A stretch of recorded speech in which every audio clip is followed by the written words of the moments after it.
Hello everyone, welcome to another episode of Binge-Watching to Bilingual. I'm the host Alan. In today's episode, we will refocus our concentration on another topic, the methodology of studying. I once saw a video creator introducing many systematic approach to studying. He first clarified that many academic achievers don't necessarily possess extraordinary intelligence. Their intelligence lies in their ability to find the most efficient studying method. Based on this theory, the video creator divided the methodology, organized himself into 5 sections to lead audience into a revolutionarily cognitive realm. Importantly, these are backed by science. The first point is about how to study. In this part, the essential strategy is to know a piece of information rather than memorizing it. What do I mean by knowing it? The video creator's definition for this concept is far from my existing impression. According to him, to know a new piece of information involves a process characterized by confusion and curiosity. Only by going through a process like this can we generate confusion about new information and the momentum to compare it to our other existing knowledge. The feeling of curiosity will intensify our impression for the new piece of information because we will consistently dig into the deeper of it. Take learning of history, for example. We may endeavor to understand the historical background and the context of an event or the situation in other places during the same period. Taking learning English as an example, we may break down a new word into different word roots. Then we can sort out words that have the same roots and words that are similar to it in appearance or in meanings alike. So far, we can conclude that so-called to know a new piece of information is more about spark our curiosity for new knowledge, and this feeling of curiosity stimulates us to continuously inquire and delve deeper into it. This process of broadening and enhancing our understanding and awareness is when truly learning happens. And I'm all for this point of view. Speaking of my personal experience, if I want to memorize and retain a word, repetitive reciting will not be my style. Instead, I break down a word into roots, as what we have mentioned before, and incorporate the magic of etymology to the studying for a deeper understanding. I will do some research like how would a native use this word, utilizing different tools like online dictionary, web series, or YouTube videos.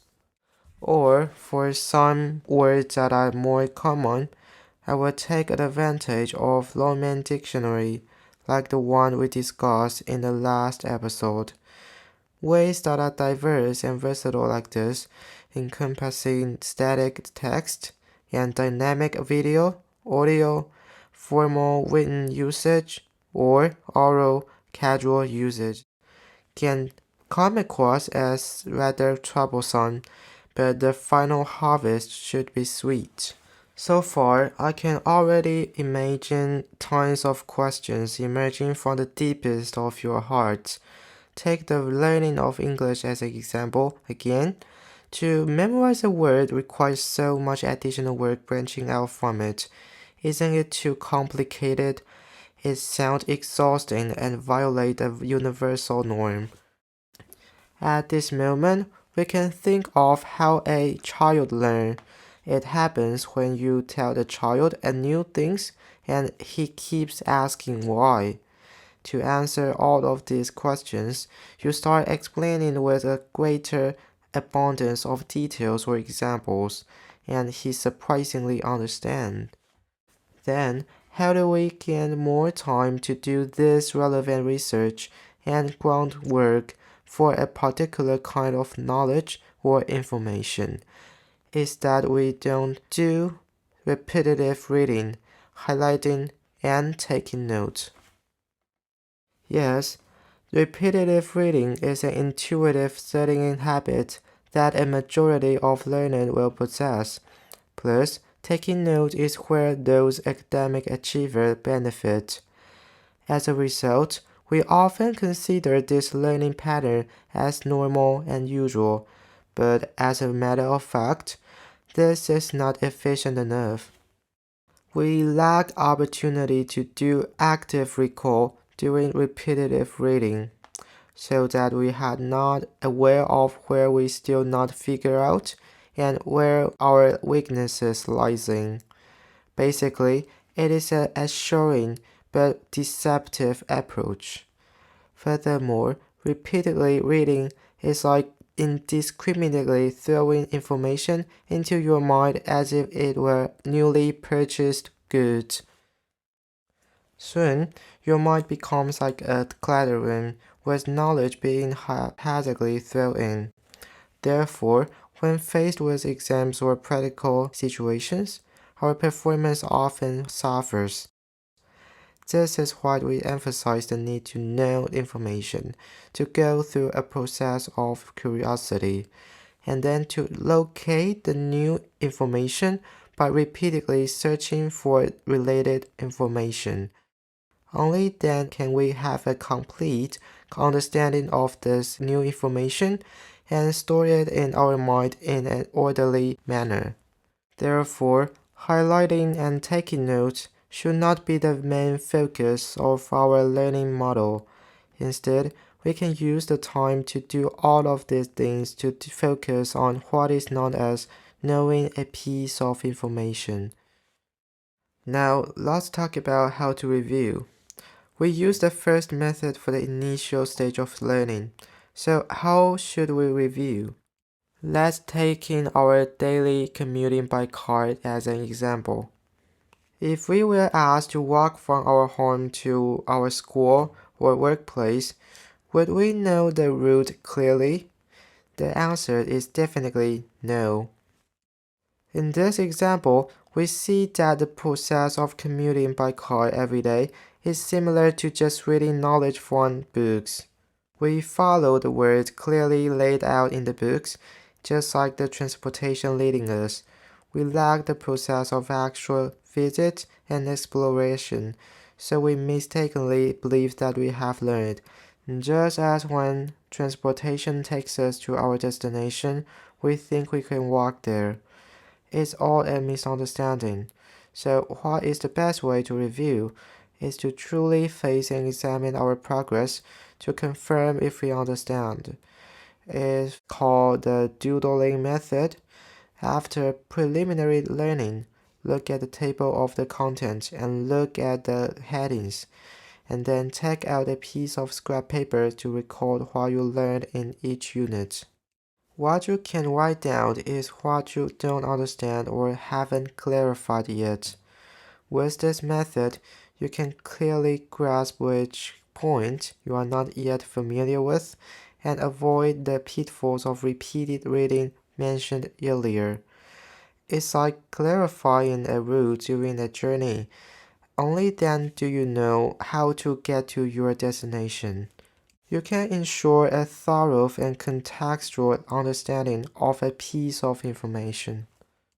Another method that I personally highly recommend is the Feynman learning technique, which involves teaching others to clarify your own thoughts.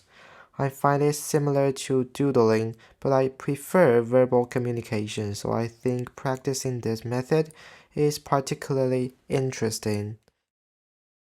Now, let's talk about how to rest, which is equally important or even more important than learning and reviewing.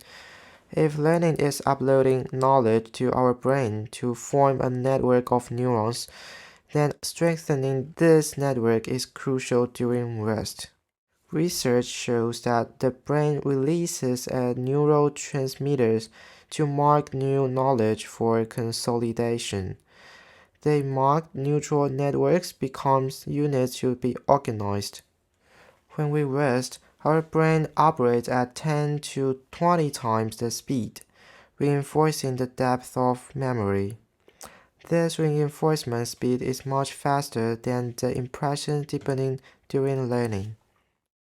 The most efficient time for this mechanism to work is during deep sleep at night.